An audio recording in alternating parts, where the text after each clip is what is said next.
Welcome to CN Reddy online classes. నేను మీ Challa Narasimhareddy, faculty of GK, current affairs, science and technology and environmental issues. ఈరోజు మనం discussion చేస్తున్న topic దేనికి సంబంధించింది అంటే స్పోర్ట్స్కు సంబంధించింది. ఆ స్పోర్ట్స్లో కూడా మనం ఫస్ట్ దేని గురించి డిస్కషన్ చేస్తున్నానంటే మల్టీ స్పోర్ట్స్ ఈవెంట్స్ అండి. జనరల్గా స్పోర్ట్స్లో ప్రధానంగా రెండు రకాలు ఉంటాయి. ఒకటి సింగిల్ స్పోర్ట్స్ ఈవెంట్స్ అంటాం, రెండు మల్టీ స్పోర్ట్స్ ఈవెంట్స్ అంటాం. సింగిల్ స్పోర్ట్స్ ఈవెంట్స్ అంటే నథింగ్ బట్ మీనింగ్ ఏంటంటే football, next cricket, next hockey, అటువంటి వాటన్నిటిని మనం సింగిల్ స్పోర్ట్స్ ఈవెంట్స్ అంటాం. అలా కాకుండా ఒకే సమయంలో అనేక క్రీడలు కనుక నిర్వహిస్తే వాటిని మల్టీ స్పోర్ట్స్ ఈవెంట్స్ అంటాం. మరి ఈ ప్రపంచంలో మల్టీ స్పోర్ట్స్ ఈవెంట్స్ అనగానే మనకు ప్రధానంగా 3 గేమ్స్ గుర్తుకొస్తాయండి. ఒకటి ఒలింపిక్స్, నెక్స్ట్ కామన్వెల్త్ గేమ్స్, మూడవది ఏషియన్ గేమ్స్ అంటామండి. ఒకటి ఒలింపిక్స్, నెక్స్ట్ కామన్వెల్త్ గేమ్స్, మూడవది ఏషియన్ గేమ్స్ గుర్తుకొస్తాయి. జనరల్గా మనం ఏ పోటీ పరీక్ష రాసినా ఎక్కువగా మల్టీ స్పోర్ట్స్ ఈవెంట్స్ పైన క్వశ్చన్ అడిగే ఛాన్స్ ఉంటుంది. అంతేకాదండి, ఈ 2021 నుండి నిర్వహించబోతున్న అన్ని పోటీ పరీక్షలలో అత్యంత ప్రధానమైనది ఏంటి అంటే మల్టీ స్పోర్ట్స్ ఈవెంట్స్. ఎందుకోసం అంటే భవిష్యత్తులో ఒలింపిక్స్ జరగాల్సి ఉన్నది. అంతేకాదండి, భవిష్యత్తులో మనకు ఏషియన్ గేమ్స్ నిర్వహించాల్సి ఉన్నది. అంతేకాదండి, భవిష్యత్తులో మనకు కామన్వెల్త్ గేమ్స్ కూడా నిర్వహించాల్సి ఉన్నది. కాబట్టి మనం ఎక్కువగా మల్టీ స్పోర్ట్స్ ఈవెంట్స్ చదువుకుంటే మనం సక్సెస్ అయ్యే ఛాన్స్ ఉంటుంది. దయచేసి నేను మరొకసారి చెప్తున్నాను, ఈ యొక్క వీడియోస్ యాక్చువల్గా అందరికీ ఉపయోగపడేవే, కానీ ఆర్ఆర్బీ ఎగ్జామ్స్ రాస్తున్నటువంటి విద్యార్థులను దృష్టిలో ఉంచుకొని మనం ఫాస్ట్గా షార్ట్కట్లో రాసుకుంటూ వెళ్తున్నాం. అంతేకాదు, విద్యార్థుల యొక్క విలువైన సమయాన్ని వృధా చేయొద్దు అనేటువంటి ఉద్దేశంతో మనం ఆల్రెడీ బోర్డు పైన రాసేసి నేను ఫాస్ట్గా ఎక్స్ప్లెనేషన్ చేసుకుంటూ వెళ్తున్నా. మన రెగ్యులర్ క్లాసులలో చాలా డీప్ అనాలిసిస్ ఉంటుంది. రెగ్యులర్ క్లాసెస్ మ్యాక్సిమం జనవరి 1st వీక్ నుండి స్టార్ట్ అవుతాయి. ఎవరన్నా ఇంకా గూగుల్ ప్లే స్టోర్ నుండి మన సిఎన్ రెడ్డి యాప్ కనుక డౌన్లోడ్ చేసుకోకుంటే మీరు చేసుకోండి. అంతేకాకుండా యూట్యూబ్ ఛానల్ కూడా మీరు సబ్స్క్రైబ్ చేసుకోండి. మరి జనరల్గా మల్టీ స్పోర్ట్స్ ఈవెంట్స్ పైన ఎటువంటి క్వశ్చన్స్ అడగడానికి అవకాశం ఉంటుందో నేను ఫస్ట్ నీట్ ఎక్స్ప్లెనేషన్ చేస్తాను, జాగ్రత్తగా గమనించండి. అంటే ఏంది అసలు క్వశ్చన్ ఫ్రేమింగ్, క్వశ్చన్స్ ఏ విధంగా రావడానికి అవకాశం ఉంటుంది. ఫస్ట్ మనకు అర్థం కావాల్సింది ఆ గేమ్స్ను ఎన్నవసారి నిర్వహిస్తున్నాడు అంటాడండి. ఎగ్జాంపుల్ మనం ఇప్పుడు ఒలింపిక్స్ తీసుకొని మాట్లాడదాం. మరి 2021లో మన 2021లో రేపు ఒలింపిక్స్ను నిర్వహించబోతున్నాం. మరి 2021లో నిర్వహించబోతున్న ఒలింపిక్స్ ఎన్నవ ఒలింపిక్స్ అంటే ఇంకా 32వ ఒలింపిక్స్, 32nd ఒలింపిక్ గేమ్స్ అంటాం. దయచేసి 30 కాదు 31 కాదండి, ఎగ్జాక్ట్లీ ఆన్సర్ 32వ ఒలింపిక్స్ అంటాం. అందుకే ఎప్పుడు కానీ ఫస్ట్ ఆ గేమ్స్ను నిర్వహించడం ఎన్నవసారో తెలుసుకోవాలి. నెక్స్ట్ క్లారిటీ, దానికి సంబంధించిన ఆతిథ్య దేశము, దానికి సంబంధించిన ఆతిథ్య నగరం తెలుసుకోవాలి. మరి రేపు 2021లో 32వ ఒలింపిక్స్ను మనం ఎక్కడ నిర్వహించబోతున్నాం అంటే జపాన్ దేశంలోని ఏ నగరంలో అంటే టోక్యో అనే నగరంలో నిర్వహించబోతున్నాం. నెక్స్ట్ క్లారిటీ, ప్రతి గేమ్స్కు మనకు ఒక నినాదం ఉంటుందండి. ఆ నినాదాన్ని మనం ఇంగ్లీష్లో మోటో అంటామండి. మరి రేపు నిర్వహించబోతున్నటువంటి ఒలింపిక్ గేమ్స్ యొక్క నినాదం ఏంటిది అంటే United by emotions. United by emotions అండి. యునైటెడ్ అంటే నథింగ్ బట్ మీనింగ్ ఐక్యము లేదా ఐక్యం చేయడము. ఎమోషన్స్ అంటే భావోద్వేగం. ఎందుకంటే ఈరోజు ప్రపంచంలో ఉన్నటువంటి ప్రజలందరికీ ఏదో ఒక రూపంలో భావోద్వేగం ఉంటుంది. అంతేకాదు, క్రీడాకారులకు కూడా భావోద్వేగం ఉంటుంది. ఆ భావోద్వేగంతో ఉండేటువంటి క్రీడాకారులందరూ ఒక చోట చేరుతారు. కాబట్టి ఈ ప్రపంచ దేశాలన్నింటినీ ఐక్యం చేయాల్సిన బాధ్యత మనపై ఉంటుంది. అందుకే దీనికి ఏమనే నినాదం పెట్టినానంటే united by emotions. Not a joke అండి. అసలు ఈ ప్రపంచం మొత్తాన్ని కలిపించేది ఏంటిదంటే స్పోర్ట్సే అండి. అసలు ఒక స్పోర్ట్స్ ప్రపంచాన్ని ఏ విధంగా కల్పించగలదు అనేది నేను రెగ్యులర్ క్లాస్లో నేను మీకు నీట్ ఎక్స్ప్లెనేషన్ చేస్తాను. ఒక్కసారి ఆలోచించండి, ఒలింపిక్ గేమ్స్ అంటే ప్రపంచ దేశాలు మొత్తం పాల్గొంటాయి. ఒక్కొక్క దేశానికి ఒక్కొక్క రకమైన ఎమోషన్స్ ఉంటాయి. మరి వివిధ రకాల ఎమోషన్స్ కలిగినటువంటి వివిధ దేశాలన్నింటినీ కలిపేది ఒలింపిక్స్. కాబట్టి రేపు నిర్వహించబోతున్న ఒలింపిక్స్కు ఏమనే నినాదము, ఏమనే మోటో తీసుకున్నారంటే యునైటెడ్ బై ఎమోషన్స్ అండి. నెక్స్ట్ క్లారిటీ, ప్రతి గేమ్స్కి కొన్ని సందర్భాల్లో ట్యాగ్ లైన్ కూడా ఉండేటువంటి అవకాశం ఉంటుంది. ప్రస్తుతం ఉన్నటువంటి ఈ యొక్క ఒలింపిక్స్కి ఎటువంటి ట్యాగ్ లైన్ లేదు. నెక్స్ట్ లోగో అండ్ మస్కట్ అండి. యాక్చువల్గా లోగో అన్న మస్కట్ అన్న మీనింగ్ ఏంటంటే సింబల్స్. ఏదైనా ఒక గేమ్ను పాపులారిటీ చేసే ఉద్దేశంతో, తెలుగు మీడియంలో చెప్పాలంటే ఒక గేమ్కు ప్రాచుర్యం కల్పించే ఉద్దేశంతో వాటి కొన్ని సింబల్స్ కూడా క్రియేట్ చేయడం జరుగుతుంది. అందులో ఒకటి లోగో ఉంటుంది, ఒకటి మస్కట్ ఉంటుంది. మరి రేపు నిర్వహించబోతున్నటువంటి ఒలింపిక్ గేమ్స్ యొక్క మస్కట్ ఏంటిది అంటే మిరాయిటోవా. రేపు నిర్వహించబోతున్నటువంటి ఒలింపిక్ గేమ్స్ యొక్క మస్కట్ ఏంటినానంటే మిరాయిటోవా. మొత్తం కలిపి ఒకటే పదం అండి, మిరాయిటోవా అంటున్నాం, మిరాయిటోవా. నెక్స్ట్ వన్, మరి ప్రతి గేములో లేదా ప్రతిసారి కొన్ని క్రీడాంశాలను కొత్తగా చేర్చుతారు, కొన్నిటిని తొలగిస్తారు. రేపు నిర్వహించబోతున్నటువంటి ఒలింపిక్ గేమ్స్లో 3 క్రీడలను నూతనంగా చేర్చడం జరుగుతుంది. ఆ 3 క్రీడల్లో ఒకటి బాస్కెట్ బాల్కు సంబంధించినది. బాస్కెట్ బాల్ కాదండి, బాస్కెట్ బాల్లో ఒక రకం, ఒకటి బాస్కెట్ బాల్కు సంబంధించి, రెండవది సైక్లింగ్కు సంబంధించింది, మూడవది బైక్ రేస్కు సంబంధించండి, సైక్లింగ్ రేస్కు సంబంధించిందండి. దయచేసి బైక్ రేసింగ్ కాదండి, సైక్లింగ్ రేస్కు సంబంధించింది. అవన్నీ నేను మీకు రెగ్యులర్ క్లాస్లో నీటి ఎక్స్ప్లెనేషన్ చేస్తా. కానీ ఇట్లా మనం ఏ గేమ్ గురించి చదువుకున్నా నూతనంగా చేర్చిన క్రీడాంశాలు లేదా తొలగించిన క్రీడాంశాలండి. తొలగించిన క్రీడాంశాలు అంటే నేను మీకు ఒక బెస్ట్ ఎగ్జాంపుల్ చెప్తాం. భవిష్యత్తులో కామన్వెల్త్ క్రీడలు 2022లో జరగబోతున్నాయి. మరి 2022లో నిర్వహించబోతున్న కామన్వెల్త్ క్రీడల్లో ఒక గేమ్ను తొలగించడం జరిగింది, అది షూటింగ్ను తొలగించడం చాలా అన్యాయం. అవసరమైతే మేము 2022 కామన్వెల్త్ గేమ్స్ను బహిష్కరిస్తామని ఏ దేశం ప్రకటించిందంటే భారతదేశం. ఎందుకంటే మీకు అందరికీ తెలుసు, అసలు భారతదేశానికి ఒలింపిక్స్లో కానీ, ఏషియన్ గేమ్స్లో కానీ, కామన్వెల్త్లో కానీ మనకి ఎప్పుడన్నా మెడల్స్ వచ్చినాయంటే ఆ మెడల్స్ ఎవరి పుణ్యం అంటే షూటర్స్ పుణ్యమే. మరి మనకు మెడల్స్ వచ్చేటువంటి ఆ షూటింగ్ను తొలగిస్తే మనం పథకాల పట్టికలో ఎక్కడ ఉంటాం కాబట్టి మనం వ్యతిరేకిస్తున్నాం. అందుకే దయచేసి జాగ్రత్తగా గమనించండి, 2022లో నిర్వహించబోతున్న కామన్వెల్త్ క్రీడల నుండి ఏ క్రీడాంశాన్ని తొలగించారంటే షూటింగ్ అని గుర్తుంచుకోండి. నెక్స్ట్ మనం ఒక గేమ్లో పాల్గొనే మొత్తం దేశాలు గుర్తుంచుకోవాలి.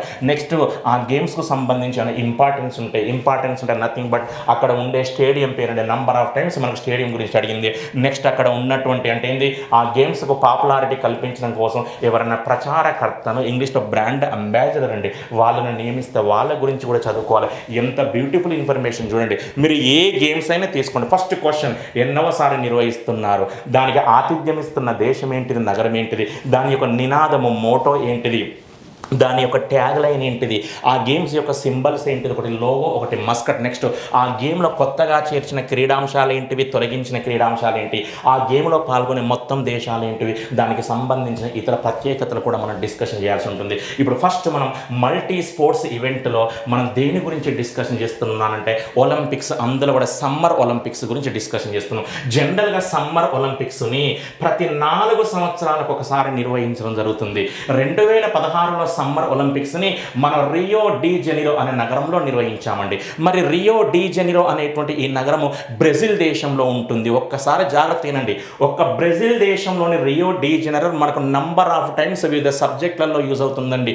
ఎక్కువగా ఎన్విరాన్మెంట్లో యూజ్ అవుతుంది, స్పోర్ట్స్ దగ్గర యూజ్ అవుతుంది, ఈ సంవత్సరం యునెస్కో దగ్గర కూడా యూజ్ అవుతుంది. అవన్నీ రెగ్యులర్ క్లాస్లో నేర్చుకున్నాం. కానీ 2016లో summer Olympics Rio de Janeiro అనే నగరంలో నిర్వహించారు. మరి ప్రతి 4 సంవత్సరాలకు ఒకసారి కాబట్టి మరి 2020లో ఏ నగరంలో నిర్వహించాల్సి ఉంది అంటే టోక్యో నగరంలో. కానీ కోవిడ్-19 పాండమిక్ మూలంగా 2020లో టోక్యోలో నిర్వహించాల్సినటువంటి ఈ క్రీడలను వాయిదా వేయడం జరిగింది. మరి ఈ క్రీడలను ఏ సంవత్సరానికి వాయిదా వేశామంటే 2021 సంవత్సరానికి. ఈ ప్రపంచ చరిత్రలో ఒలింపిక్ గేమ్స్ను వాయిదా వేయడం మొట్టమొదటిసారి అండి.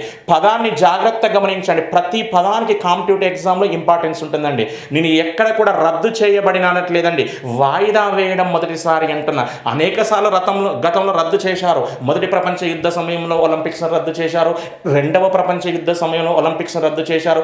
ఒలింపిక్స్ను రద్దు చేయడం కొత్త కాదండి, కానీ ఒలింపిక్స్ను వాయిదా వేయడం first time, not cancelled, post పోండ్ చేయడం ఫస్ట్ టైం. ఇట్లా 2020లో నిర్వహించాల్సినటువంటి సమ్మర్ ఒలింపిక్స్ని రేపు 2021కి పోస్ట్ పోన్ చేశారు. అది కూడా జరుగుతుందా జరగదంటే ఇప్పటి వరకు అనిశ్చితి ఉంది, ఎక్కడ కూడా మనకు క్లారిటీ లేదు. ఒకవేళ జరిగితే ఇప్పుడు ఇంపార్టెన్స్ ఏందో జాగ్రత్తగా గమనించండి.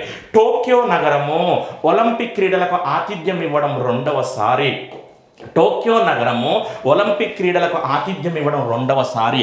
గతంలో టోక్యో నగరంలో ఒలింపిక్స్ ఎప్పుడు జరిగాయనంటే 1964లో.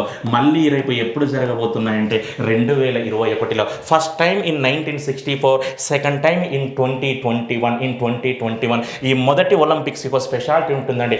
అదే సంవత్సరంలో 1964లో ఈ ప్రపంచ మొట్టమొదటి బుల్లెట్ రైలు కూడా ప్రారంభమైంది. మరి ఆ ప్రపంచ మొట్టమొదటి బుల్లెట్ రైలు పేరు ఏం పేరు అంటే షింకాన్సెన్. ప్రపంచ మొట్టమొదటి ఆ బుల్లెట్ రైలు పేరు ఏం పేరు అంటే షింకాన్సెన్.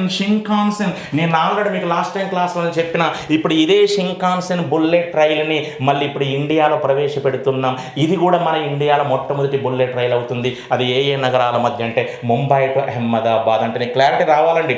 టోక్యో నగరంలో తొలిసారి ఒలింపిక్ క్రీడలను ఏ సంవత్సరంలో అయితే నిర్వహించారో అదే 1964లో ఈ ప్రపంచ మొట్టమొదటి బుల్లెట్ రైలు ప్రారంభమైందన్న విషయం గుర్తుంచుకోవాలి. దాని పేరు షింకాన్సెన్. ఇంకా ఇది టోక్యో ఇంపార్టెన్స్ అండి. ఒకవేళ ఓవరాల్ ఆసియా ఖండం కనుక తీసుకుంటే ఇప్పటి వరకు ఆసియా ఖండంలో మొత్తం గతంలో 3 సార్లు ఒలింపిక్స్ జరిగాయి. ఇప్పుడు టోక్యోను కలుపుకుంటే మొత్తం మీద 4 సార్లు జరిగాయి. మరి ఒక 4 సార్లలో 2 సార్లు టోక్యోలోనే జరిగాయి. ఒకసారి 1988లో ఏ నగరంలో జరిగింది నానంటే సియోల్ అనే నగరంలో జరిగింది. ఆ తర్వాత బాబు 2008లో ఏ నగరంలో జరిగింది నానంటే బీజింగ్. మరి సియోల్ అనేటువంటిది ఏ దేశ రాజధాని అంటే దక్షిణ కొరియా. మరి బీజింగ్ అనేది ఏ దేశ రాజధాని అంటే చైనా దేశ రాజధాని. అంటే ఇప్పుడు వెంటనే క్లారిటీకి రండి. టోక్యో నగరంలో నిర్వహించడం అనేది 2వసారి, కానీ మొత్తం మీద ఆసియా ఖండంలో నిర్వహించడం 4వసారి. మరి ఆసియా ఖండంలోని 4 సార్లలో 2 సార్లు టోక్యో నగరంలోనే నిర్వహించారు జపాన్లో. మిగతా 2 సార్లలో 1988లో దక్షిణ కొరియాలోని సియోల్లో నిర్వహించారు. 2008లో చైనాలోని బీజింగ్లో నిర్వహించారు. This is the importance of the Tokyo Olympics. ప్రతి 4 సంవత్సరాలకు ఒకసారి అన్నామండి. మళ్ళీ 2024లో మనం ఏ నగరంలో నిర్వహించబోతున్నాం నానంటే ప్యారిస్ నగరంలో నిర్వహించబోతున్నాం. మరి ప్యారిస్ నగరంలో నిర్వహించడం అనేది ఎన్నవసారి అంటే 3వసారి. జాగ్రత్తగా గమనించండి. ప్యారిస్ నగరంలో తొలిసారి ఒలింపిక్స్ను ఎప్పుడు నిర్వహించారంటే 1900. రెండవసారి ఎప్పుడు నిర్వహించారంటే 1924. ఇప్పుడు ఇంక 3వసారి నిర్వహించాల్సి ఉన్నదండి 2024లో. ఎంత బ్యూటిఫుల్ కనెక్షన్ వచ్చింది ఆలోచించండి. ప్యారిస్లో ఫస్ట్ టైం నిర్వహించింది 1900, సెకండ్ టైం నిర్వహించింది 1924, మళ్ళీ 3వసారి ఇప్పుడు నిర్వహించాల్సింది 2024లో. మీరు రెండింటి మధ్య కనుక వ్యవధి గ్యాప్ అబ్జర్వేషన్ చేస్తే 100 years అండి. అంటే దాదాపు 100 సంవత్సరాల తర్వాత మళ్ళీ 2024లో ప్యారిస్ నగరంలో ఒలింపిక్ గేమ్స్ నిర్వహించబోతున్నారు. రేపు ఎగ్జామ్లో క్వశ్చన్ ఎంత బ్యూటిఫుల్గా ఉంటుందో ఆలోచించుకోండి. 100 సంవత్సరాల తర్వాత, ఆఫ్టర్ 100 years, 100 సంవత్సరాల తర్వాత 2024లో ఏ నగరంలో సమ్మర్ ఒలింపిక్స్ నిర్వహించబోతున్నారంటే ప్యారిస్ నగరంలో. ఇందులో ప్యారిస్లో ఫస్ట్ టైం జరిగింది 1900 అన్నాం. దీనికి మన భారతదేశానికి సంబంధం ఉందండి. ఆ సంబంధం ఏంటిది అంటే మన దేశం పాల్గొన్న మొట్టమొదటి ఒలింపిక్స్ 1900 అండి. మన దేశం ఫస్ట్ టైం ఒలింపిక్స్లో పాల్గొన్నది కూడా 1900వ సంవత్సరంలోనే. అసలు ఒలింపిక్ గేమ్స్ని ఎప్పటి నుండి నిర్వహిస్తున్నారు నానంటే 1896 నుండి ఒలింపిక్ గేమ్స్ నిర్వహిస్తున్నారు. అంటే 1900 ఒలింపిక్స్కు 3 ఇంపార్టెన్స్ ఉన్నాయి. గమనించండి, 1900 ఒలింపిక్స్ అనేది ఓవరాల్గా ఈ ప్రపంచంలోనే సెకండ్ ఒలింపిక్స్. కానీ భారతదేశం పాల్గొన్న మొట్టమొదటి ఒలింపిక్స్ ప్యారిస్ నగరంలో నిర్వహించడం కూడా ఫస్ట్ టైం అండి. This is the information about the 2024 Olympic games. ఆ తర్వాత 2028. మరి 2028లో రేపు ఏ నగరంలో నిర్వహించబోతున్నారు అంటే లాస్ ఏంజల్స్. మరి లాస్ ఏంజల్స్ అనేది అమెరికా దేశంలో ఉంటుందండి. లాస్ ఏంజల్స్లో ఒలింపిక్ గేమ్స్ను నిర్వహించబోతుండడం ఎన్నవసారి అంటే 3వసారి. కానీ అమెరికా దేశంలో మాత్రం 5వసారి. ఎంత క్లారిటీ ఉండాలో జాగ్రత్తగా గమనించండి. అమెరికా దేశంలోని, మరొకసారి రిపీట్ చేస్తున్నా, అమెరికా దేశంలోని లాస్ ఏంజల్స్ నగరంలో నిర్వహించబోతుండటం 3వసారి. కానీ ఓవరాల్గా అమెరికా దేశంలో నిర్వహించబోతుండడం 5వసారి. అంటే 2 సార్లు అమెరికాలోని వేరు నగరాల్లో నిర్వహించారన్నట్టు. మరి ఆ వేరు నగరాలలో ఒక నగరం పేరు ఏం పేరు నానంటే అట్లాంటా. ఒక నగరం పేరు అట్లాంటా. మరొక నగరం పేరు సెయింట్ లూయిస్, మరొక నగరం పేరు సెయింట్ లూయిస్ అండి. సెయింట్ లూయిస్ బాబింగో. ఇది భవిష్యత్తులో నిర్వహించబోతున్న ఒలింపిక్ గేమ్స్ యొక్క బ్రీఫ్ ఇన్ఫర్మేషన్, బేసిక్స్ చెప్పినండి. రెగ్యులర్ క్లాస్లో చాలా డీప్గా ప్రస్తావిద్దాం. ఇప్పుడు మళ్ళీ 4 సంవత్సరాలకు ఒకసారి అంటే భవిష్యత్తులో ఎప్పుడు నిర్వహించాలంటే మళ్ళీ 2032లో. ఇక్కడ ఒక విచిత్రం జరిగిందండి. 2032 ఒలింపిక్స్ను నిర్వహించేందుకు మా దేశం సిద్ధంగా ఉందని ఫస్ట్ టైం భారతదేశం అధికారికంగా ప్రకటించిందండి. అఫీషియల్గా. జాగ్రత్తగా గమనించండి. రేపు ఎగ్జామ్లో క్వశ్చన్ ఎంత సింపుల్ ఉంటుందో. భారతదేశం జాగ్రత్తనండి, భారతదేశం ఏ సంవత్సరంలో నిర్వహించబోతున్న ఒలింపిక్స్ని నిర్వహించేందుకు సిద్ధంగా ఉందని అధికారిక ప్రకటన చేసిందంటే 2032 అండి. 2032 ఒలింపిక్స్ అని ఆన్సర్ పెట్టండి. ఇంకో this is the information about the summer Olympics. Next మనం దేని గురించి డిస్కషన్ చేస్తున్నామంటే వింటర్ ఒలింపిక్స్. ఇవి కూడా ప్రతి 4 సంవత్సరాలకు ఒకసారి జరుగుతాయి. తెలుగు మీడియంలో అయితే శీతాకాలపు ఒలింపిక్ క్రీడలు అంటాం. గతంలో 2018లో జరిగిందండి. ఏ నగరంలో అంటే ప్యాంగ్ చాంగ్. మరి ప్యాంగ్ చాంగ్ అనేటువంటి ఈ నగరము ఏ దేశంలో ఉంటుంది నాన్న అంటే దక్షిణ కొరియా అనేటువంటి దేశంలో ఉంటుంది. దయచేసి కన్ఫ్యూజన్ కావద్దండి, దయచేసి కన్ఫ్యూజన్ కావద్దు. మరి ఉత్తర కొరియా రాజధాని ప్యాంగ్ యాంగ్. ప్యాంగ్ యాంగ్, ఇది Pyeongchang. There is lot of difference between the Pyeongchang and Pyongyang అండి. ప్యాంగ్ చాంగ్ ఉంటుంది, ప్యాంగ్ యాంగ్ ఉంటుంది. ప్యాంగ్ యాంగ్ అనేది ఉత్తర కొరియా దేశ రాజధాని, ఉత్తర కొరియా దేశ రాజధాని. కానీ ప్యాంగ్ చాంగ్ అనేది దక్షిణ కొరియాలోని ఒక పట్టణము. మరి దక్షిణ కొరియా రాజధానిని ఇంతకుముందుకు చెప్పిన అక్కడ ఒలింపిక్స్ జరిగినాయి సియోల్ అని చెప్పానండి. మరి ప్రతి 4 సంవత్సరాలకు ఒకసారి కాబట్టి మళ్ళీ 2022లో వింటర్ ఒలింపిక్స్ ఎక్కడ జరగబోతున్నాయి అంటే బీజింగ్ నగరంలో. ఇక్కడ బీజింగ్ నగరం యొక్క ప్రత్యేకత ఏంటిదంటే ఈ ప్రపంచంలోనే సమ్మర్ కామా వింటర్ ఒలింపిక్స్ 2 రకాల ఒలింపిక్స్కు ఆతిథ్యం ఇవ్వబోతున్న మొట్టమొదటి నగరం ఏంటిదంటే బీజింగ్. ఇంగ్లీష్లో సింపుల్ ఏమని చెప్పచ్చు అంటే Beijing will be the first city in the world which will be hosted for the summer Olympics as well as winter Olympics అండి. ఇట్లా ప్రపంచ చరిత్రలోనే సమ్మర్ మరియు వింటర్ ఒలింపిక్స్కి ఆతిథ్యం ఇవ్వబోతున్న ఏకైక నగరం బీజింగ్. ఈ బీజింగ్లో గతంలోనే సమ్మర్ ఒలింపిక్స్ జరిగినాయి. ఏ సంవత్సరంలో అంటే 2008లో. ఇట్లా 2008లో సమ్మర్ ఒలింపిక్స్ జరుగుతాయి. రేపు 2022లో వింటర్ ఒలింపిక్స్ జరగబోతున్నాయి. ప్రతి 4 సంవత్సరాలకు ఒకసారి అంటున్నాం కాబట్టి మళ్ళీ 2026. ఇది చాలా ఇంపార్టెంట్ పెట్టండి. 2026లో ఇటలీ దేశంలో జరగబోతున్నాయి వింటర్ ఒలింపిక్స్. ఇటలీ దేశంలోని ఏ నగరంలో అంటే మిలాన్ అనే నగరంలో, మిలాన్తో పాటు మిలాన్కి సమీపంలో ఉన్న మరొక నగరంలో కూడా జరుగుతాయి. ఆ నగరం పేరు కోర్టినా. కానీ ఇదొక్క నగరం గుర్తుంచుకోండి సరిపోతుంది ఎగ్జామ్లో. ఇట్లా 2026 వింటర్ ఒలింపిక్స్ అనగానే మనకు మిలాన్ అనే సిటీ రావాలి. ఈ సిటీ మనం ఎక్కడ విన్నామనంటే అత్తారింటికి దారి ఇది మూవీలో మనం ఇంట్రడక్షన్ సీన్లో విన్నామండి. ఇంట్రడక్షన్ సీన్లో దయచేసి గుర్తుంచుకోండి.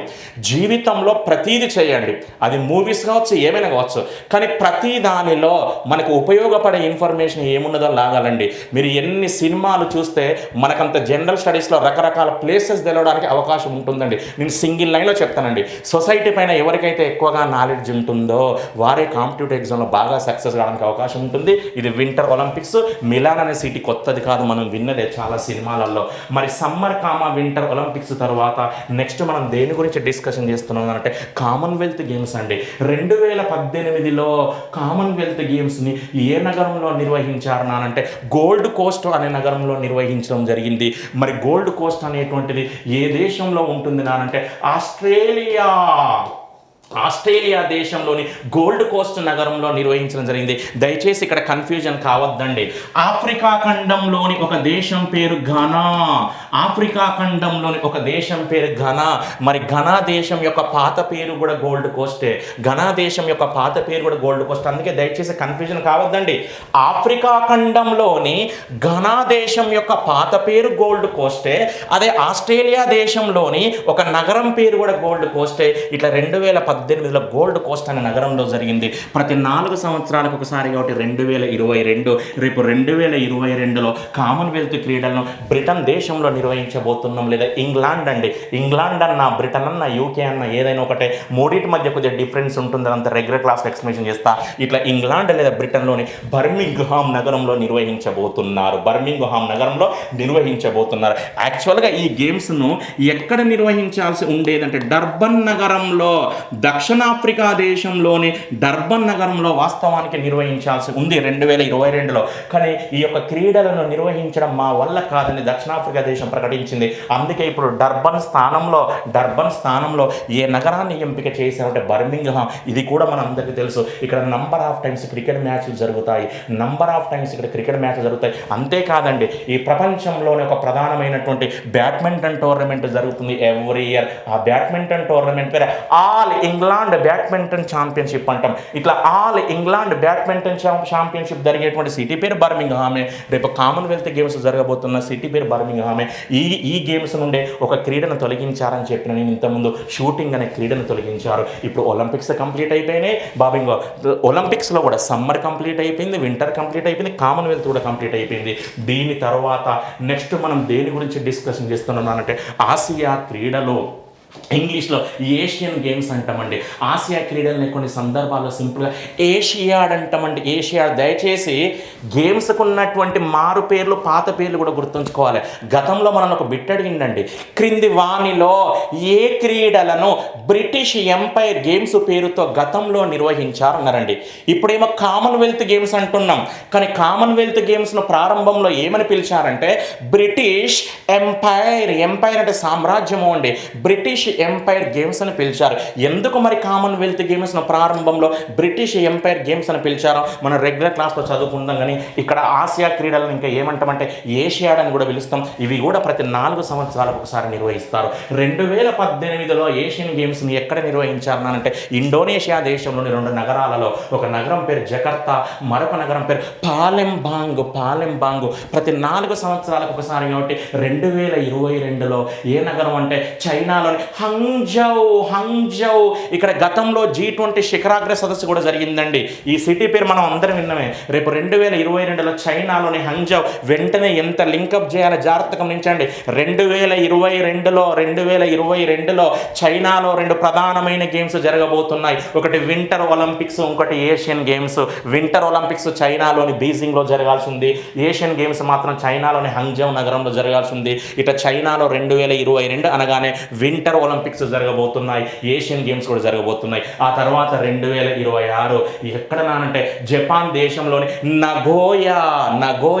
మనకి ఈ పదం పర్యావరణం దగ్గర వస్తుందండి.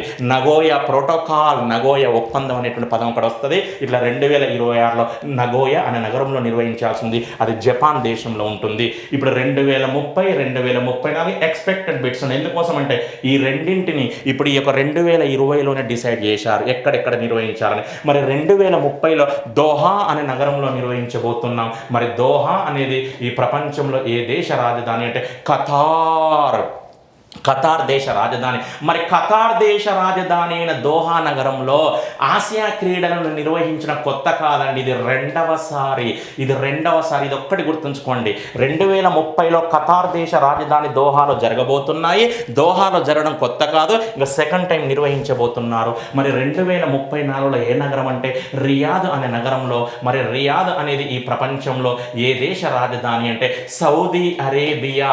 ఈ ప్రపంచంలోనే అత్యంత ప్రధానమైన ముస్లిం దేశమైన సౌదీ అరేబియాలో ఇంత పెద్ద గేమ్స్ అంటే ఇటువంటి గేమ్స్ నిర్వహించడం ఫస్ట్ టైం అండి. ఇవన్నీ గుర్తుండాలి, ఎవ్రీథింగ్. రేపు ఎగ్జామ్లో క్వశ్చన్ సింపుల్గా అడగచ్చు, ఆసియా క్రీడలను జతపరచండి అనొచ్చు. లెఫ్ట్ సైడ్లో సంవత్సరాలు, రైట్ సైడ్లో నిర్వహించే నగరాలు లేదా దేశాలు మ్యాచ్లా ఫాలోయింగ్. ఇట్లా 2018 ఇండోనేషియాలోని జకర్తా పాలెంబాంగ్, 2022 చైనాలోని హంగ్జౌ, 2026 జపాన్లోని నగోయా, 2030 ఖతార్లోని దోహా, 2034 సౌదీ అరేబియాలోని రియాద్.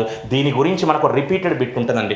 మొట్టమొదటి ఏషియన్ గేమ్స్ని ఎప్పుడు నిర్వహించారు అంటే 1951లో. మరి ఫస్ట్ ఏషియన్ గేమ్స్ ఏ నగరంలో జరిగాయంటే భారతదేశంలోని ఏ నగరంలో అంటే మన దేశ రాజధాని అయినటువంటి ఢిల్లీలో నిర్వహించారు. మరి ఇప్పటి వరకు భారతదేశంలో మొత్తం మీద ఏషియన్ గేమ్స్ను ఎన్నిసార్లు నిర్వహించారంటే 2 సార్లు మాత్రమే. సెకండ్ టైం ఎప్పుడు నిర్వహించారంటే 1982. ఈ 1982లో కూడా ఏ నగరంలో నిర్వహించారంటే ఢిల్లీ నగరంలో నిర్వహించారు. దయచేసి కన్ఫ్యూజన్ కావద్దండి, క్లారిటీ గుర్తుంచుకోండి. మొట్టమొదటి ఏషియన్ గేమ్స్ ఇండియాలో నిర్వహించారు. ఫస్ట్ ఏషియన్ గేమ్స్ మొత్తం మీద ఇండియాలో ఎన్నిసార్లు అంటే 2 సార్లు మాత్రమే నిర్వహించారు. ఫస్ట్ ఏషియన్ గేమ్స్ ఇండియాలోనే జరిగినాయి. ఆ తర్వాత 1982లో కూడా ఇంకా ఇండియాలోనే జరిగినాయి. 2 సార్లు జరిగాయి, 2 సార్లు ఢిల్లీ నగరంలోనే. కానీ దీని ఇంపార్టెన్స్ మర్చిపోదు. మొట్టమొదటి ఏషియన్ గేమ్స్ ఈ ఇయర్ రిపీటెడ్ బిట్ అండి. ఇటువంటి చాలా చాలా ఇంపార్టెంట్ బిట్ మనం రెగ్యులర్ క్లాస్లో నేర్చుకుందాం. అంతేకాదండి, ఈ 1982లో నిర్వహించినటువంటి ఈ ఆసియా క్రీడలు లేదా ఏషియన్ గేమ్స్ సందర్భంగానే మన ఇండియాలో ఒక పెద్ద విప్లవాత్మకమైన మార్పు జరిగిందండి. ఒక రెవల్యూషనరీ చేంజ్. ఆ విప్లవాత్మకమైన మార్పు ఏంటిదంటే మన ఇండియాలో కలర్ టీవీ ప్రసారాలు ప్రారంభమయ్యాయి. కలర్ టీవీ ప్రసారాలు ప్రారంభమయ్యాయి. మరి కలర్ టీవీ ప్రసారాలు అనేటువంటిది సమాచార సాంకేతిక రంగానికి సంబంధించింది. మరి కలర్ టీవీ ప్రసారాలు ప్రారంభం కావాలంటే మనం అంతరిక్షంలోకి ఒక ఉపగ్రహాన్ని ప్రయోగించాలి. ఆ ఉపగ్రహం పేరే ఇన్శాట్. అందుకే మొట్టమొదటి ఇన్శాట్ ఉపగ్రహాన్ని కూడా అదే ఇయర్లో ప్రయోగించాం. ఎంత బ్యూటిఫుల్ లింకప్ చేసినాం గుర్తుంచుకోండి. 1982లో ఆసియా క్రీడల సందర్భంగా మన భారత ప్రభుత్వం లేదా భారతదేశానికి చెందిన ఇస్రో ఒక ఉపగ్రహాన్ని ప్రయోగించింది. అది మన దేశ మొట్టమొదటి ఇన్శాట్ ఉపగ్రహం. The first INSAT satellite of India అంటున్నాం. ఆ మొట్టమొదటి ఇన్శాట్ ఉపగ్రహం మూలంగానే అదే సంవత్సరంలో మన ఇండియాలో కలర్ టీవీ ప్రసారాలు కూడా ప్రారంభమయ్యాయి. ఇదే ఏషియన్ గేమ్స్ మూలంగా మనకు పాలిటీలో కూడా ఒక విప్లవాత్మకమైన మార్పు వచ్చింది. దాన్ని మనం ఏమంటామనంటే ప్రజా ప్రయోజన వ్యాజ్యము, పిల్ అంటామండి. పిఐఎల్, పిల్ అంటామండి. ప్రజా ప్రయోజన వ్యాజ్యము, పబ్లిక్ ఇంట్రెస్ట్ లిటిగేషన్. ఎంత లింకప్ ఉంది చూడండి. స్పోర్ట్స్ నుండి మనం ఎక్కడికి వెళ్ళినాం అంటే ఇన్శాట్ ఉపగ్రహం అంటే స్పేస్కి వెళ్ళినాం. స్పోర్ట్స్ నుండి కలర్ టీవీ ప్రసారం అంటే క్వశ్చన్ జాగ్రఫీలో పడతారు, అక్కడికి వెళ్ళినాం. స్పోర్ట్స్ నుండి పాలిటీ దగ్గరికి వెళ్ళినాం. అసలు ప్రజా ప్రయోజన వ్యాజ్యము అనేటువంటి ఈ కాన్సెప్ట్ రావడానికి కారణం కూడా ఆసియా క్రీడలే. అసలు ప్రజా ప్రయోజన వ్యాజ్యానికి ఆసియా క్రీడలకు సంబంధం ఏందో మన రెగ్యులర్ క్లాస్లో నేర్చుకుందాం. కానీ ఇది ఇంకా ఏషియన్ గేమ్స్కు సంబంధించిన ఇన్ఫర్మేషన్. దీని తర్వాత ఇప్పటి వరకు మనం చదివింది మొత్తం కూడా మల్టీ స్పోర్ట్స్ ఈవెంట్స్ అండి. ఇప్పటి వరకు మనం చదివింది మొత్తం కూడా మల్టీ స్పోర్ట్స్ ఈవెంట్స్. ఇప్పుడు సింగిల్ స్పోర్ట్స్ ఈవెంట్స్ గురించి డిస్కస్ చేద్దాం. సింగిల్ స్పోర్ట్స్ ఈవెంట్స్ అనగానే ఈ ప్రపంచం మొత్తానికి గుర్తుకొచ్చేది ఫస్ట్ ఫుట్బాల్. మీకు అందరికీ అర్థం కావాల్సింది, ఒలింపిక్స్ కంటే కూడా మోస్ట్ పాపులారిటీ కలిగిన గేమ్ ఏంటిది అంటే ఫుట్బాల్ అంటున్నాం. దీని గురించి చాలా ఇన్ఫర్మేషన్ ఉంటుంది. ఇప్పుడు ఓన్లీ ఫాస్ట్గా మనం కరెంట్ అఫైర్స్ డిస్కస్ చేద్దాం. ఫస్ట్ క్లారిటీ, ఫుట్బాల్కు సంబంధించినటువంటి అంతర్జాతీయ సంస్థను మనం ఏమంటాం అంటే ఫిఫా. ఫుట్బాల్కు సంబంధించినటువంటి అంతర్జాతీయ సంస్థను మనం ఫిఫా అంటామండి. ఫిఫా యొక్క పూర్తి పేరు ఏం పేరు అంటే federation international the football association. Federation international the football association. Telugu మీడియంలో అంతర్జాతీయ ఫుట్బాల్ సమాఖ్య.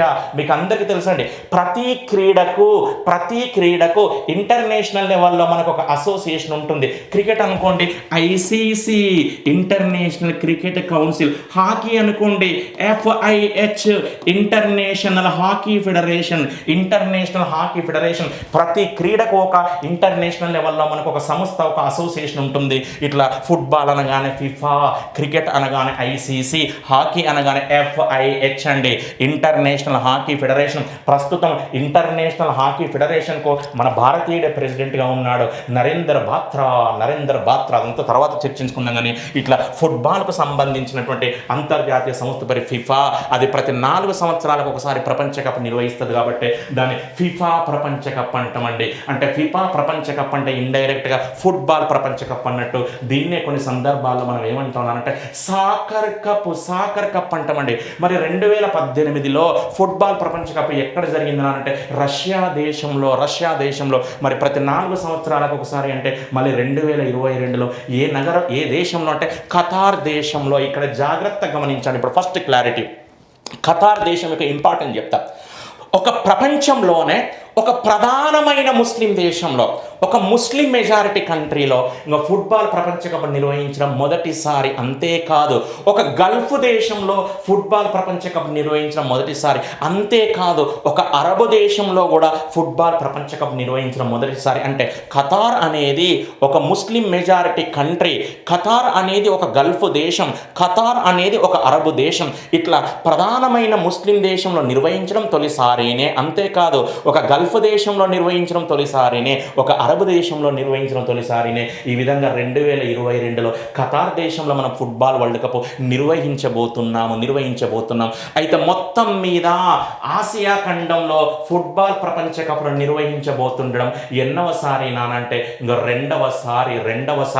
గతంలో ఒకసారి ఆసియా ఖండంలో ఫుట్బాల్ నిర్వహించారు, అది కూడా 2022కి ఎగ్జాక్ట్లీ 10 సంవత్సరాల క్రితం. సరే, ఎగ్జాక్ట్లీ 20 సంవత్సరాల క్రితం.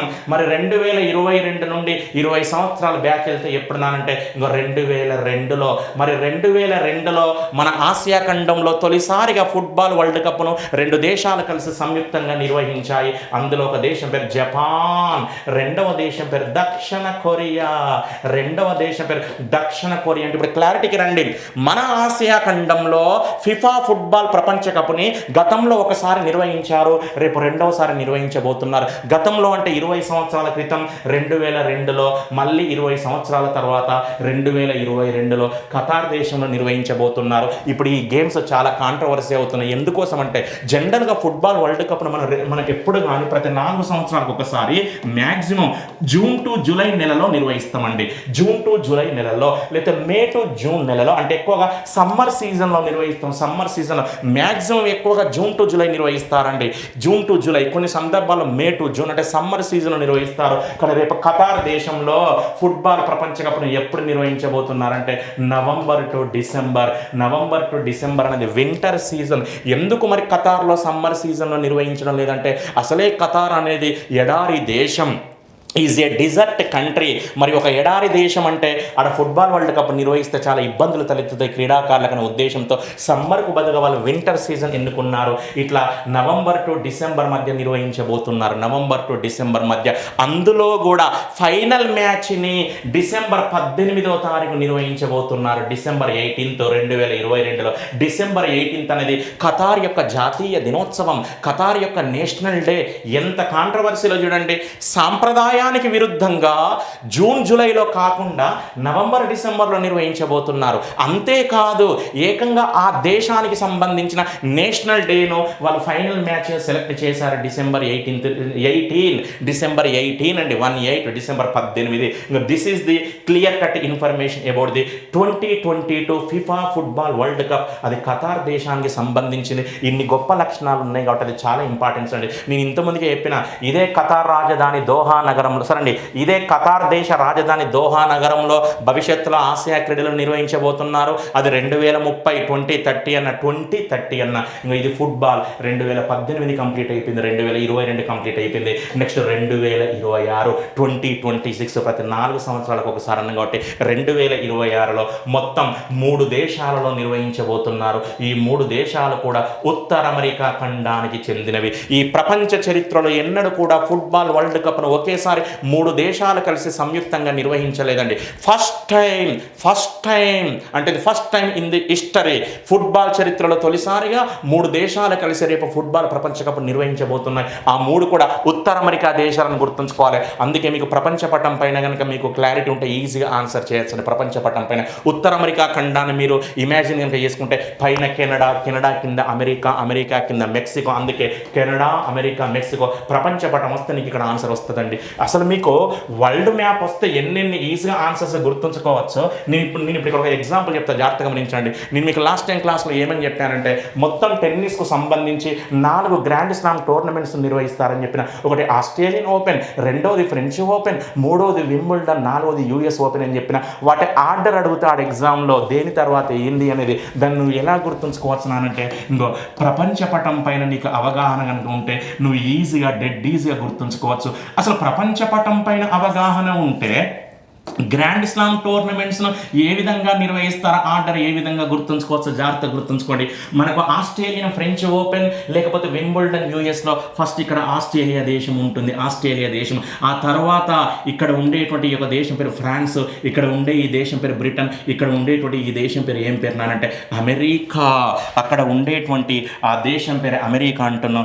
దాన్నే ఇంకా మనం ఏమంటున్నాం అంటే ఇంకా యూఎస్ అంటున్నాం. అంటే నీకు అర్థం కావాల్సిందే, ప్రపంచ పటంలో మనము ఇంకా సౌత్ టు నార్త్ అంటే సౌత్ టు నార్త్లో మనకు గ్రాండ్ స్లామ్ టోర్నమెంట్స్ నిర్వహిస్తారు.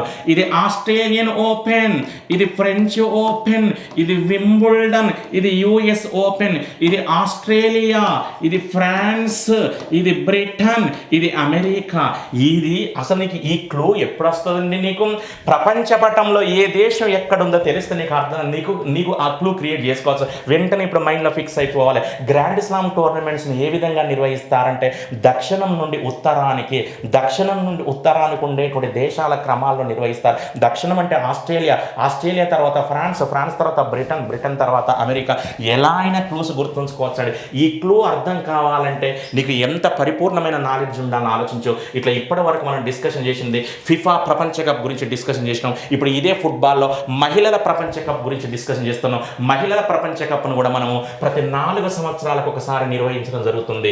2019లో ఫ్రాన్స్ దేశంలో నిర్వహించారు, ప్రతి 4 సంవత్సరాలకు ఒకసారి. కాబట్టి మళ్ళీ 2023లో ఇది ఇప్పుడు మొన్ననే డిసైడ్ చేశారండి. రీసెంట్గా 2023లో ఫిఫా మహిళల ప్రపంచ కప్ అండి. ఫిఫా మహిళల ఫుట్బాల్ ప్రపంచ కప్ను 2 దేశాలు కలిసి సంయుక్తంగా నిర్వహించబోతున్నాయి. అందులో ఒక దేశం పేరు ఆస్ట్రేలియా, మరొక దేశం పేరు న్యూజిలాండ్. ఆస్ట్రేలియా, మరొక దేశం పేరు న్యూజిలాండ్ అంటున్నాం. ఇప్పుడు ఫుట్బాల్లో నెక్స్ట్ దేని గురించి డిస్కషన్ చేస్తున్నానంటే యూత్ ఫుట్బాల్ ఛాంపియన్షిప్ అండి. అంటే యువ క్రీడాకారులకు సంబంధించిన ఫుట్బాల్. యువ క్రీడాకారులు అంటే 2 విభాగాల్లో నిర్వహిస్తారు. ఒకటి అండర్-17, ఇంకోటి అండర్-20. అండర్-17, అండర్-20 అండి. జనరల్గా ఫుట్బాల్ ప్రపంచ కప్ను ప్రతి 4 సంవత్సరాలకు ఒకసారి నిర్వహిస్తే, ఇంకో యూత్కు సంబంధించింది మాత్రం ప్రతి 2 సంవత్సరాలకు ఒకసారి నిర్వహిస్తారు. For every 2 years. అంటే అండర్-17 ఇప్పుడు నిర్వహించేది 2 సంవత్సరాలకు ఒకసారి, అండర్-20 నిర్వహించేది కూడా 2 సంవత్సరాలకు ఒకసారి. ఇప్పుడు మనం ఫిఫా అండర్-17 వరల్డ్ కప్ గురించి డిస్కషన్ చేస్తున్నాం. 2017లో ఎక్కడ నిర్వహించారంటే ఇండియాలో 2017 అండి. అసలు మన దేశంలో నిర్వహించిన మొట్టమొదటి ఫుట్బాల్ ప్రపంచ కప్ అండి. ఫస్ట్ టైం మన ఇండియాలో నిర్వహించిన మొట్టమొదటి ఫుట్బాల్ ప్రపంచ కప్, అది కూడా అండర్-17 ఫుట్బాల్ వరల్డ్ కప్. ఎంత ఈజీగా గుర్తుంచుకోవచ్చు అంటే ఆ టోర్నమెంట్ పేరులో 17 ఉన్నది, నిర్వహించిన సంవత్సరంలో కూడా 17 ఉన్నది. అందుకే అండర్-17లోనే ఇండియాలో నిర్వహించారు. 17లోనే అంటే 2017లో ఫస్ట్ టైం ఇండియాలో నిర్వహించారు. ఆ తర్వాత 2019లో బ్రెజిల్లో నిర్వహించారు. రేపు 2021 పెరు. ఇప్పుడు కరోనా మూలంగా, కోవిడ్-19 వ్యాధి మూలంగా పెరులో జరగాల్సినటువంటి ఈ ఫిఫా అండర్-17 వరల్డ్ కప్ను పూర్తిగా రద్దు చేయడం జరిగింది అండి. వాయిదా వేయడం కాదు, ఇంకా రద్దు చేయడం జరిగింది. మరి 2021 రద్దు చేశాం కాబట్టి ప్రతి 2 సంవత్సరాలకు ఒకసారి, కాబట్టి మళ్ళీ 2023 అండి 2023లో నిర్వహించాల్సింది.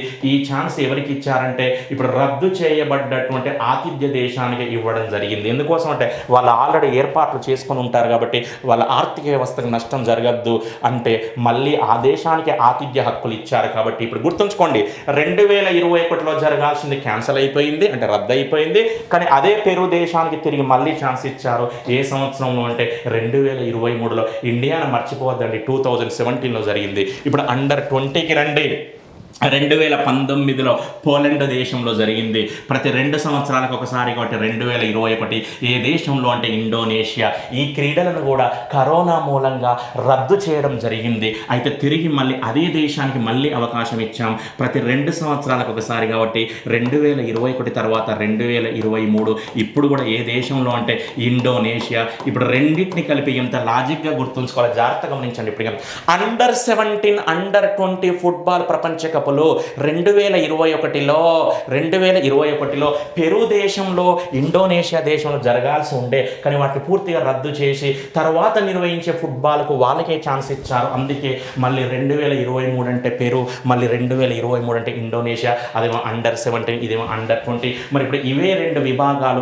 మహిళల గురించి మాట్లాడాలి అంటే ఇప్పుడు అండర్-17 ఫుట్బాల్, అండర్-20 ఫుట్బాల్లో మహిళల ప్రపంచ కప్ గురించి మాట్లాడుతున్నామండి. దీన్ని ఏమని చెప్పచ్చు? ఫిఫా అండర్-17 మహిళల ప్రపంచ కప్. ఫిఫా అండర్-17 మహిళల ప్రపంచ కప్ ఇది ఇప్పుడు ఎక్స్పెక్టెడ్ బిట్ అండి. ఎందుకోసం అంటే ఇందులో అండర్-17 మహిళల ప్రపంచ కప్ ఇండియాలోనే జరగాల్సి ఉండే, ఇప్పుడు దాన్ని కూడా రద్దు చేయడం జరుగుతుంది. జాగ్రత్తగా గమనించండి. వీటిని కూడా ప్రతి 2 సంవత్సరాలకు ఒకసారి నిర్వహిస్తారు.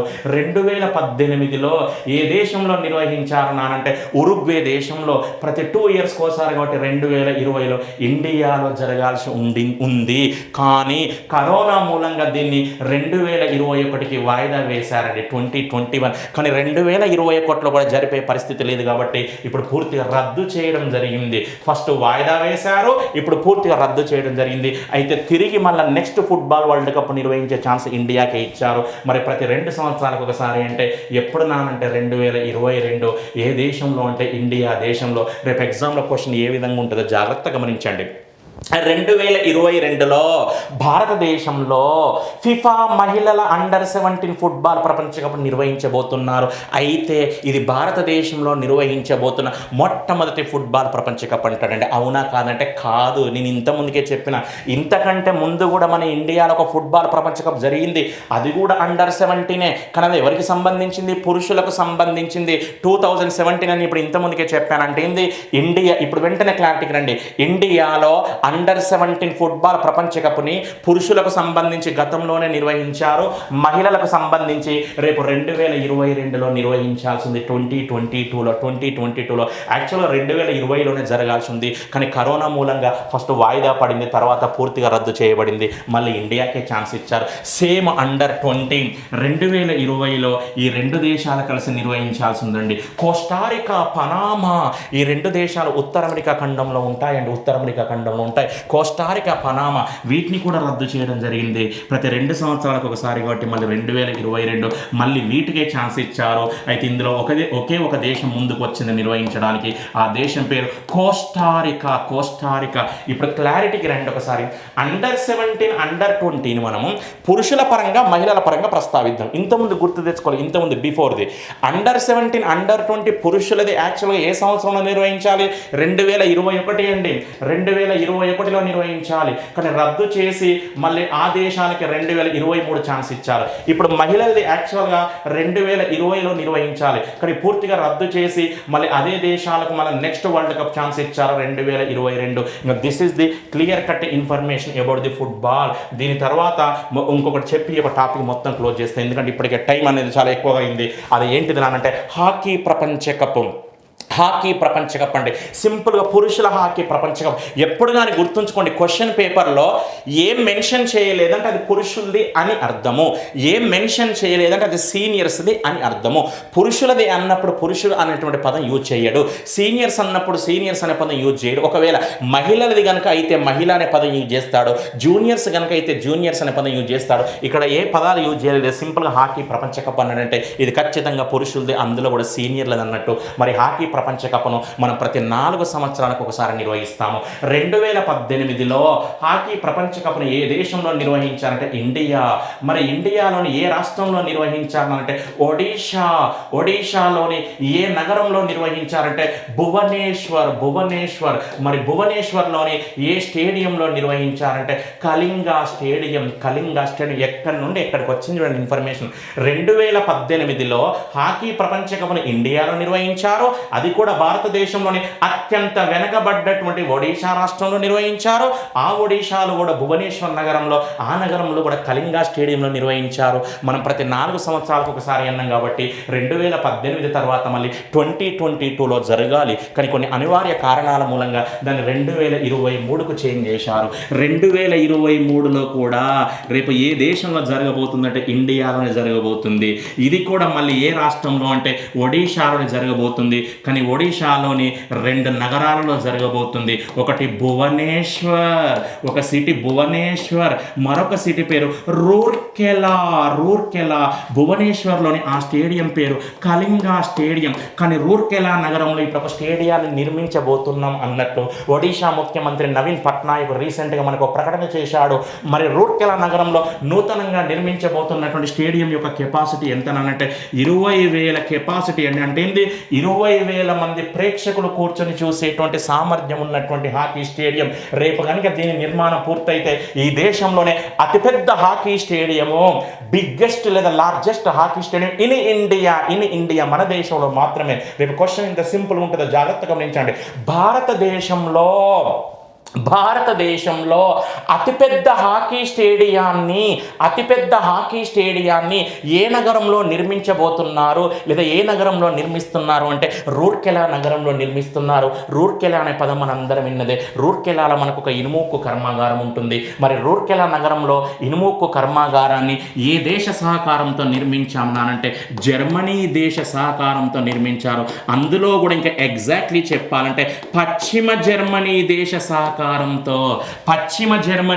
సహకారంతో నిర్మించారు. ఎందుకంటే రూర్కెలా నగరంలో ఇనుముక్కు కర్మాగారాన్ని నిర్మించే సమయానికి జర్మనీ దేశం ఒక దేశంగా లేదండి, అది 2 దేశాలుగా విభజించబడి ఉంది. ఒకటి తూర్పు జర్మనీ అయితే ఇంకోటి పశ్చిమ జర్మనీ. కానీ మన ఇండియాలోని మన ఒడిశా రాష్ట్రంలోని రూర్కెలా నగరంలో ఇనుముక్కు కర్మాగారాన్ని నిర్మించడానికి సహాయం చేసింది మాత్రం పశ్చిమ జర్మనీ అంటున్నాం. పశ్చిమ జర్మనీ. ఇప్పుడు జాగ్రత్తగా గమనించండి, భారతదేశానికే వరుసగా 2 సార్లు హాకీ ప్రపంచ కప్ను నిర్వహించే అవకాశం ఇచ్చారండి. 2018 మనదే, 2023 మనదే. అది కూడా ఒకటే రాష్ట్రానికి 2 సార్లు ఛాన్స్ ఇచ్చారు వరుసగా. ఒడిశా ఇక్కడికి వచ్చేసరికి ఒకటే సిటీ భువనేశ్వర్ అన్నం, వీడికి వచ్చేసరికి 2 సిటీలు భువనేశ్వర్ మరియు రూర్కెలా అన్నం. ఇక్కడ స్టేడియం పేరు కళింగా స్టేడియం. ఇక్కడికి వచ్చేసరికి ఇది కళింగా స్టేడియం అయితే ఇది కొత్తగా నిర్మించబోతున్నటువంటి రూర్కెలా స్టేడియం అదే అతిపెద్ద హాకీ స్టేడియం అన్నాం. This is the clear cut information about the men's hockey world cup లేకపోతే పురుషుల హాకీ ప్రపంచ కప్ అంటున్నాం. దయచేసి నేను ఇక్కడ లింకప్ చేస్తున్నా, మర్చిపోవద్దు. రేపు ఎక్కడైతే అతిపెద్ద హాకీ స్టేడియాన్ని నిర్మిస్తున్నారో అక్కడే ఒక ఇనుము ఉక్కు కర్మాగారం ఉంటుందని చెప్తున్నా. దాన్ని జర్మనీ దేశ సహకారంతో నిర్మించారు. నేను మీకు ఒక చిన్న క్లారిటీ ఇస్తా, జాగ్రత్తగా గమనించండి. మరొక ఇనుము ఉక్కు కర్మాగారం పేరు దుర్గాపూర్ అనే ఇనుము ఉక్కు కర్మాగారం వెస్ట్ బెంగాల్లో ఉంది. దీన్ని ఏ దేశ సహకారంతో నిర్మించారంటే బ్రిటన్ దేశ సహకారంతో. మీరు లైఫ్లో ఎన్నడూ మర్చిపోతారు. మీకు సింపుల్ లాజిక్ చెప్తా. ఈ 2 ఇనుము ఉక్కు కర్మాగారాలు మినహా మిగతా ప్రధానమైన ఇనుముక్కు కర్మాగారాలను ఏ దేశ సహకారంతో నిర్మించామంటే మ్యాక్సిమం రష్యా దేశ సహకారంతో. అంటే ఈ రెండింటిపైన క్లారిటీ ఉంటే మిగతా వాటన్నింటికి రష్యా ఆన్సర్ పెట్టడానికి అవకాశం ఉంటుందండి. జర్మనీ అనగానే ఒడిశా రూర్కెలా ఇనుముక్కు కర్మాగారం, బ్రిటన్ అనగానే వెస్ట్ బెంగాల్ దుర్గాపూర్ ఇనుముక్కు కర్మాగారం. ఈ 2 మాత్రమే కొద్దిగా సపరేట్ అండి. మిగిలిన వాటన్నింటిని మ్యాక్సిమం రష్యా దేశ సహకారంతో నిర్మించాం. అది బొకారో జార్ఖండ్ కావచ్చు, భిలాయ్ ఛత్తీస్గఢ్ కావచ్చు, ఇంకా ఏమైనా కావచ్చు. This is the clear cut information about the hockey world cup. మీకు అసలు ఒక డౌట్ రావాలి, అసలు వరుసగా 2 సార్లు హాకీ వరల్డ్ కప్ నిర్వహించేటువంటి అవకాశాన్ని మనకే ఎందుకు ఇచ్చారు నానంటే నేను ఇంత ముందుకే చెప్పాను. హాకీకి సంబంధించినటువంటి అంతర్జాతీయ సంస్థ పేరు FIH, ఇంటర్నేషనల్ హాకీ ఫెడరేషన్, అంతర్జాతీయ హాకీ సమాఖ్య అంటాం. మరి ఇంటర్నేషనల్ హాకీ ఫెడరేషన్కి అధ్యక్షుడిగా ఎవరున్నారన్నాం? మన భారతీయుడు. ఆ భారతీయుని పేరు నరీందర్ బాత్రా. ఇతను చేసిన కృషి మూలంగా వరుసగా 2 సార్లు మన భారతదేశానికే రావడం జరిగింది. మరి అందులో ఎందుకు 2 సార్లు ఒడిశా రాష్ట్రానికి ఛాన్స్ ఇచ్చిందంటే ఇందులో ఒక చిన్న లాజిక్ ఉందండి. భారతదేశానికి సంబంధించినటువంటి ప్రధానమైన హాకీ ప్లేయర్స్ ఎక్కువగా ఒడిశా రాష్ట్రం నుండి వచ్చారు. అంతేకాదు ప్రస్తుతం మన భారత హాకీ జట్టుకు స్పాన్సర్ కూడా ఎవరండి అంటే ఒడిశా రాష్ట్ర ప్రభుత్వం. నాట్య జోక్ అండి. ఒక గేమ్కు ఒక స్పోర్ట్కే ఎవరు స్పాన్సర్ చేస్తున్నారంటే ఒక రాష్ట్ర ప్రభుత్వమే స్పాన్సర్ చేస్తున్నదండి. That is the greatness of the Naveen Patnaik. ఎందుకోసం గ్రేట్నెస్ అంటున్నామంటే అంతరించిపోతున్నటువంటి లేదా అంతరించిపోవడం కరెక్ట్ అండి, ఆదరణ కోల్పోతున్నటువంటి హాకీకి ఆదరణ కల్పించాలంటే ఏదో ఒక రాష్ట్రమే ముందుకు వస్తే బాగుంటుంది అనేటువంటి ఒక మంచి సదుద్దేశంతో ఈరోజు ఒడిశా రాష్ట్ర ప్రభుత్వమే హాకీ టీంకు స్పాన్సర్ చేస్తుంది కాబట్టి ఆ ఒడిషాకే నిర్వహించే అవకాశం ఇచ్చాం. రేపు ఎగ్జామ్లో క్వశ్చన్ ఎంత సింపుల్గా ఉంటుందో జాగ్రత్తగా గమనించండి. ఈ దేశ చరిత్రలో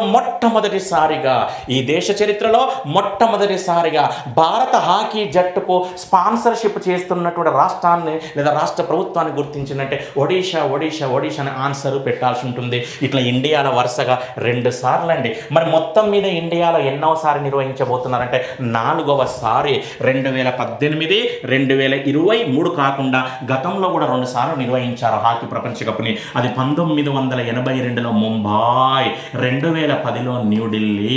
1982లో ముంబాయ్, 2010లో న్యూఢిల్లీ.